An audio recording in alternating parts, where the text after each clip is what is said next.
ଚାହୁଁ ଚାହୁଁ ତତେ ନେଇ ଏତେ ଗୁଡ଼ା ଦିନ ଯେ ପାର କରିଦେଲି, ଏଇ ଯେ ଲାଗୁଛି ଯେମିତି ଏଇ କାଲି ପରି ଦିନ ଗୁଡ଼ା ଚାଲିଗଲା।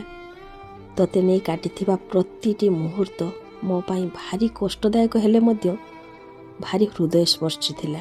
ତୁ କେମିତି ବଡ଼ ହବୁ, ତୋର ଭବିଷ୍ୟତ କ'ଣ ହବ, ଏଇସବୁ ଚିନ୍ତାରେ ମୋ ଦିନ ଚାଲି ଯାଉଥିଲା।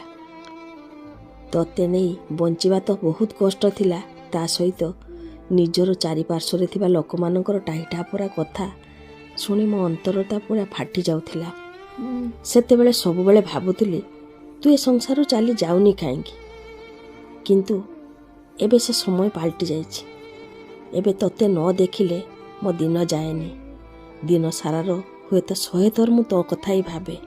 ଆଉ ଭଗବାନଙ୍କୁ ଯେତେବେଳେ ଡାକେ ନା, ସବୁବେଳେ ଭାବେ ଭଗବାନ ତତେ ଆଉ ମୋତେ ଏକା ସାଙ୍ଗରେ ସଂସାରରୁ ନେଇଯାଆନ୍ତୁ। ମୁଁ କିଛି ବି ଭାବେନି ଯେ ତୁ ଖରାପ କର୍ମ କରିଥିଲୁ କି ମୁଁ ଖରାପ କର୍ମ କରିଥିଲି। ସବୁଦିନ ସକାଳେ ଆଖି ଖୋଲି ଭାବେ ମୋତେ ତୋର କାମ କରିବାରି ଅଛି। ପ୍ରତିଦିନ ଭଗବାନଙ୍କୁ ପ୍ରାର୍ଥନା କରେ ସକାଳରୁ ସନ୍ଧ୍ୟା ମୋ ପାଇଁ ଭଲରେ ହିଁ କଟିଯାଉ। ବାସ୍ ମୋର ଦିନ କଟେଇବାରି ଅଛି। ଏମିତି ଭାବି ଭାବି ଏତେ ଗୁଡ଼ା ଦିନ ଯେ ବିତିଗଲାଣି ମନେ ହିଁ ହେଉନି। ଏଇ ଚାହୁଁ ଚାହୁଁ କେବେ ଯେ 21 ବର୍ଷ ତତେ ନେଇ କଟେଇ ଦେଇଛି ସେ କଥା ମୁଁ ନିଜେ ହିଁ ଭାବିପାରୁନି। ମୁଁ ଗୋଟେ ଏମିତି ମା ହେଇଯାଇଛି, ତତେ ନେଇ ଯଦି କିଏ କିଛି ଖରାପ ବି କୁହେ ନା, ସେଇଟା ବି ମୋର ସହ୍ୟ ହୁଏନି।